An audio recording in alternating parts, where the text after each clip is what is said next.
In just a few years, one man transformed Chicago into the most infamous organized crime hub in America. His organization generated millions of dollars every year through illegal alcohol distribution, gambling operations, and other underground businesses. For years, authorities struggled to keep up with his growing influence. That man was Al Capone. This is the story of how the Chicago outfit rose to power, expanded its influence, and how its most famous leader eventually fell. Al Capone was born in Brooklyn, New York in 1899 to a family of Italian immigrants. As a teenager, he became involved with neighborhood street gangs and quickly earned a reputation for his confidence and ambition. In the early 1920s, Capone moved to Chicago at the invitation of Johnny Torrio, an influential figure in the city's organized crime world. At the same time, the United States had entered the Prohibition era. The manufacture and sale of alcoholic beverages had become illegal nationwide. However, public demand never disappeared.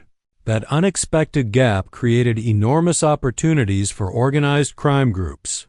Johnny Torrio had already built a network that included illegal alcohol distribution, gambling businesses, and other underground operations. Capone quickly became his most trusted lieutenant. After Torrio survived an assassination attempt in 1925, he chose to retire. At only 26 years old, Al Capone took control of the organization. Under his leadership, the Chicago outfit expanded at an extraordinary pace. Thousands of people became connected to its network. The organization controlled hidden bars, illegal breweries, and a sophisticated distribution system throughout Chicago. Historians estimate that the outfit generated tens of millions of dollars each year, making it one of the wealthiest criminal organizations in the United States during that era. As the organization grew, competition between rival crime groups intensified. Chicago experienced frequent conflicts as different organizations fought for territory and influence. One of the most well-known events associated with this period was the St. Valentine's Day Massacre in 1929. 7 members of a rival gang were killed inside a Chicago garage. Although Al Capone was never convicted in connection with the incident, the event became permanently linked to his public image.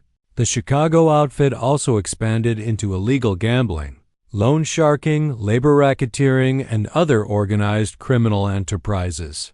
Investigators later reported that corruption and bribery made it extremely difficult for law enforcement to disrupt these operations. Despite his criminal reputation, Capone also worked to present himself as a successful businessman and public figure. During the Great Depression, he funded a public soup kitchen that served free meals to people struggling through hard economic times. For some, these charitable efforts softened his image. For many others, they could not outweigh the damage caused by the criminal organization he led.